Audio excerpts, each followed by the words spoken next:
Palavra Final, com Alexandre Garcia, direto de Brasília. Pois é, na Avenida Paulista, Michele Bolsonaro lembrou que no sábado fez 7 anos a facada de Adélio Bispo, em Juiz de Fora. Para tirar Bolsonaro da corrida presidencial, já que ele vinha liderando as pesquisas. O que eu queria salientar aqui é uma ponderação de Michele lá em cima do carro de som. Se todo o esforço que está sendo feito para tentar jogar alguma culpa, algum crime em cima de Bolsonaro, se 10% desse esforço fosse feito para investigar a facada de Adélio Bispo, já se teria luz sobre essa grande dúvida.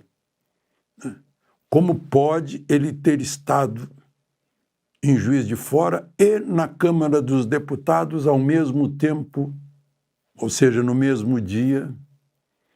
Está lá registrado o nome dele visitando um deputado. E como até hoje não apareceu o nome do deputado que autorizou a visita falsa dele, que fabricou a visita, que seria um álibi se ele não tivesse sido pego ali na hora. Se ele tivesse conseguido fugir, ele tinha o álibi.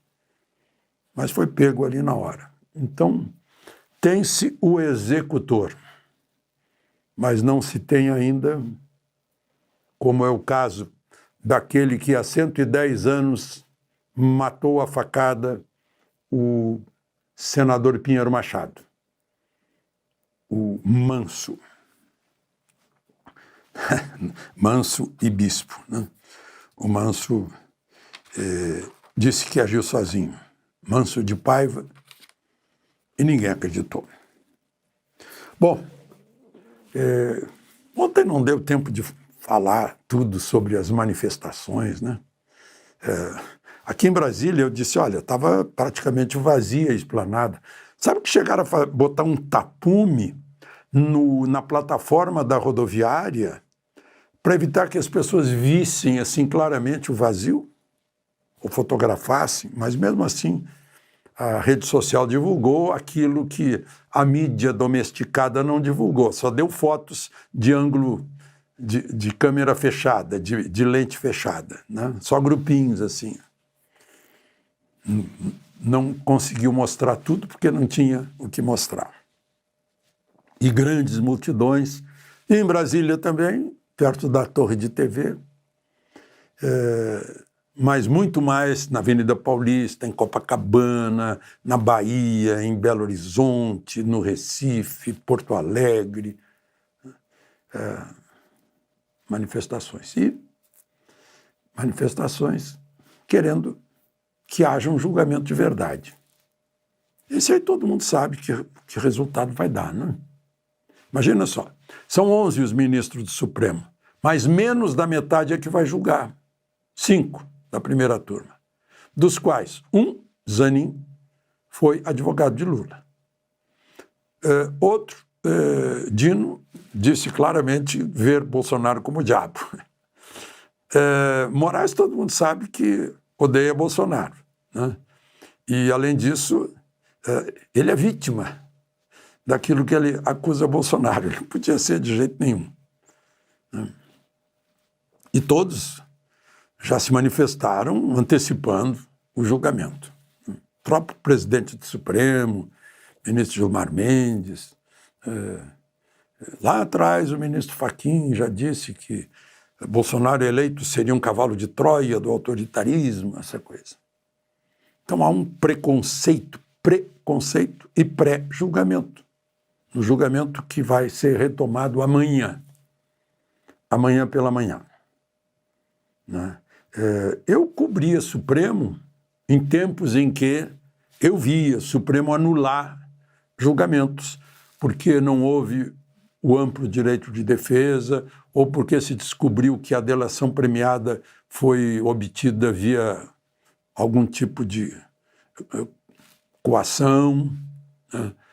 Ou porque o advogado não teve acesso aos autos, ou não teve o tempo suficiente para acesso aos autos, ou porque não era o juiz devido, não era o juiz natural, né?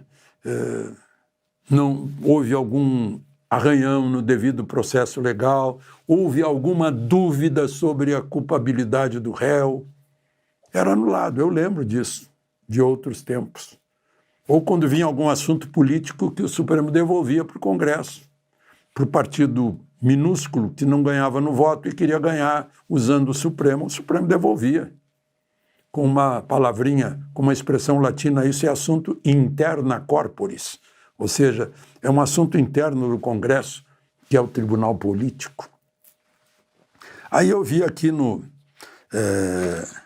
na Gazeta do Povo, né, a advogada Desirê Penhalba, né, ela está dizendo que houve 13 atropelos, está havendo nesse julgamento. Né? Não houve prazo para ler os autos, acesso a supostas provas nos últimos dias, de 70 terabytes, os advogados não tiveram tempo, denúncia de fatos que não estão na inicial, provas que são narrativas, coação na única delação, que seria nula de origem, que não há prova que vincule o ex-presidente à suposta conspiração, não é juiz natural, não há imparcialidade, não pode punir por crime que não está na lei e não há presunção de inocência. Aí é só o oposto, né? Só se presume que ele é culpado, não há presunção de inocência, que é o natural, né? Indubio pro réu. Não há sequer indícios de autoria ou materialidade, né?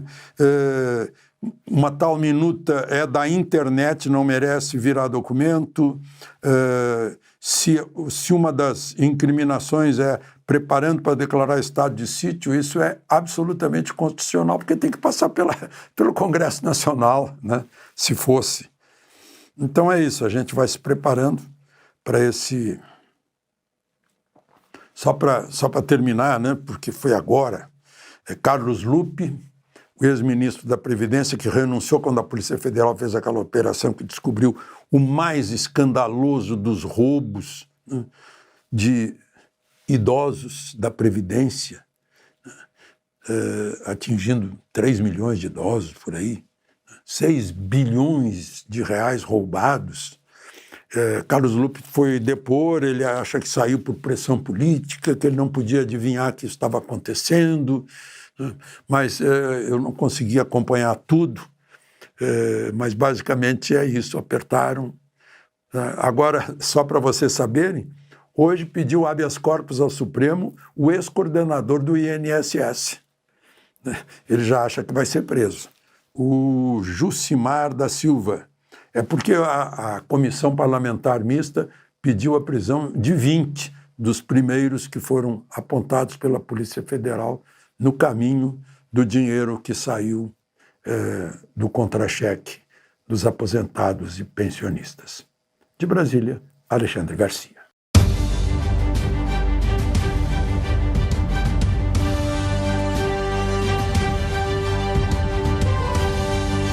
A palavra final com Alexandre Garcia, direto de Brasília.